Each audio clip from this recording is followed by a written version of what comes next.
Episode 45. The body remembers. The scar appears overnight. Not slowly. Not with soreness. Not with any memory attached to it. Leena notices it while brushing her teeth. Toothpaste foaming at the corner of her mouth. Eyes unfocused from sleep. A thin white line curves along the inside of her left forearm, clean and precise, like an incision made by someone who knew exactly where to cut. She freezes. The skin around it is calm. No redness, no swelling, no sign of healing or injury, just a scar. Old-looking, finished. Her pulse spikes. She touches it gently. Pain flares instantly, sharp and specific, as if her nerves recognize something her mind does not. Leena drops the toothbrush into the sink. She has no memory of being injured. No accident. No hospital. No bandage. No wound. Her arm has simply decided to remember something she cannot. She spends the next hour checking the rest of her body. 2 faint marks near her ribs. A stiffness in her right knee that sharpens when she bends it past a certain angle. A subtle tremor in her left hand when she tries to hold it perfectly still. None of it hurts enough to demand attention. That is what frightens her. The pain is not screaming. It is reporting. Leena dresses carefully and leaves the apartment. The street is ordinary. Morning traffic. Vendors opening shutters. A woman arguing on her phone. The city does not feel thin or distorted. There is no pressure. No sense of selection. No missing minute. Her mind feels calm. Clear. That is new. For weeks, she has lived with a constant edge of anxiety. A vague awareness that something unresolved is waiting just outside her attention. A sense of debt she cannot locate. Today it is gone. The absence feels like relief. Leena breathes deeply, surprised at how light she feels. Her thoughts move smoothly. No looping fears. No intrusive images. Just quiet. She smiles. She does not remember when that happened last. At work, she moves through the day easily. Conversations flow. Decisions feel uncomplicated. She laughs without monitoring herself. When a coworker bumps into her unexpectedly, her body reacts before her mind can intervene. She twists sharply to the side, shoulder dropping, weight shifting in a movement so fast and practiced it startles both of them. "Sorry," the coworker says. Leena's heart is pounding. "I'm fine," she replies, forcing a smile. Her body remains tense for several seconds longer than necessary. She does not understand why. Later, while typing, her left hand cramps suddenly, fingers locking into a claw-like curl.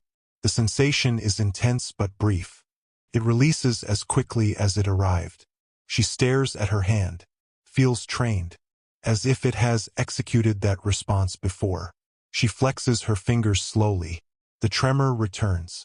That night, she sleeps deeply. No dreams. No interruptions.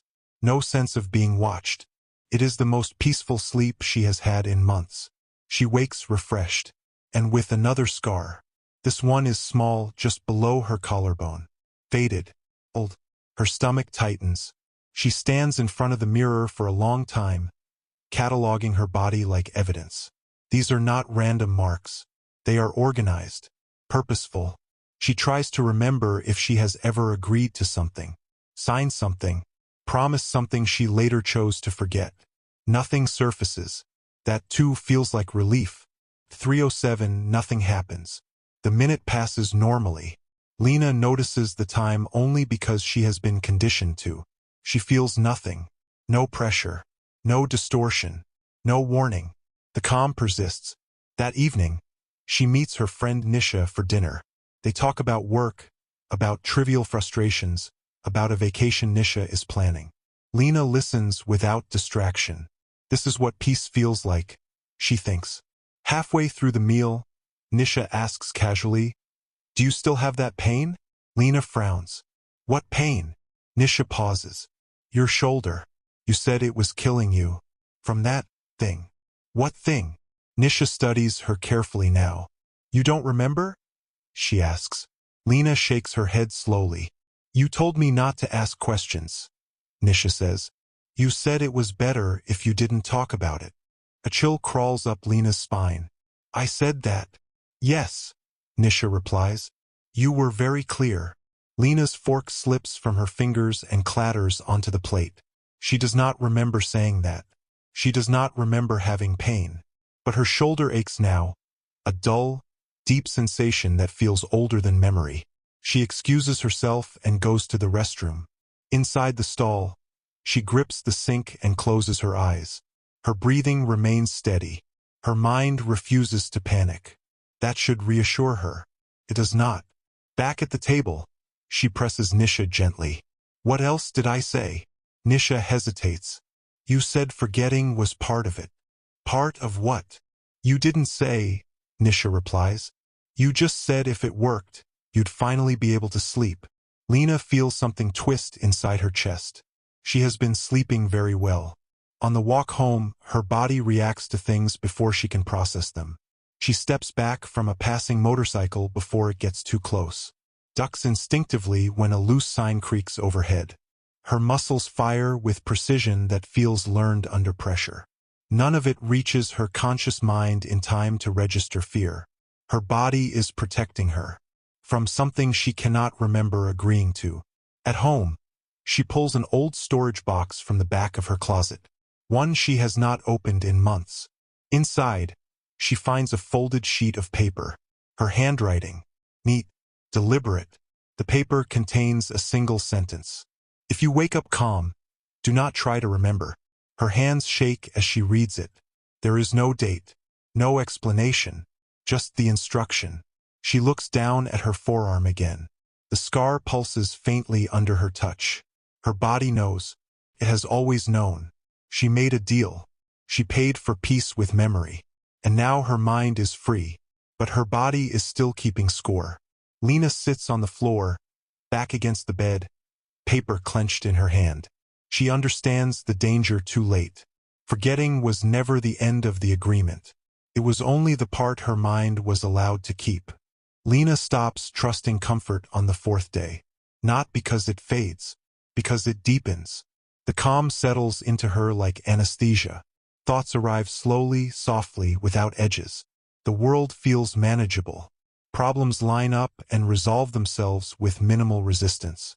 She sleeps 8 hours without waking and opens her eyes already composed, as if her nervous system has been dialed down to a safer frequency. Her body disagrees. It disagrees in quiet, technical ways. She wakes with her jaw clenched so tightly her teeth ache. She notices bruises on her thighs shaped like fingerprints she does not recognize. When she stretches, her left shoulder catches sharply at a specific angle, as if remembering a movement it once learned to avoid. The pain is precise, directional. It does not ask for attention. It executes instruction. Leena begins cataloging reactions. She drops a spoon in the kitchen and flinches before the sound happens. Her muscles contract in a defensive pattern she has never practiced consciously. When she reaches for a cup of hot tea, her wrist rotates automatically, aligning to minimize spill risk, a motion too refined to be instinct alone. Her body is running protocols. She tests it. Standing in front of the mirror, she raises her arms slowly. At a certain height, her muscles seize, locking her elbow midair. A spike of pain flashes and vanishes just as quickly. She lowers her arm. The pain stops. Her heart rate never increases. Her mind remains calm. This terrifies her more than panic would. 3:07, nothing happens. That too feels wrong. Leena goes to work anyway. Routine helps her believe in continuity. Midday, a fire alarm drills through the office unexpectedly. Everyone jolts. Chairs scrape. People curse reflexively. Leena is already on the floor before the sound finishes. Not crouching. Down. Hands protecting her neck. Chin tucked. Spine aligned. Her body moves with ruthless efficiency, completing the motion before her conscious mind understands what triggered it. The alarm stops. People stare. Leena looks up slowly, heat flooding her face. She starts. No excuse forms. Her body releases tension gradually, like a system powering down after a drill. A coworker helps her up, laughing nervously. Guess you take safety seriously. Leena smiles. The smile feels practiced. That evening, she removes her shirt and stands in front of the mirror again. More marks. Faint lines along her shoulder blade. A patch of skin on her lower back that reacts sharply to pressure. Her body map is filling in with silent annotations. She presses gently near one of the scars. Her vision blurs instantly. For half a second, the calm fractures. Not into memory, into sensation. Cold floor against her cheek. The smell of disinfectant. A weight pinning her shoulder down. A voice saying, "Hold still." The images collapse as quickly as they arrive. Leena gasps, staggering backward. Her heart races now. The calm rushes back in, smothering the spike before it can bloom into panic. She steadies herself. The instruction from the paper echoes clearly in her mind. Do not try to remember. She understands now why she wrote it. Memory is not the battlefield. Her body is. The next morning, she wakes with blood on her pillow.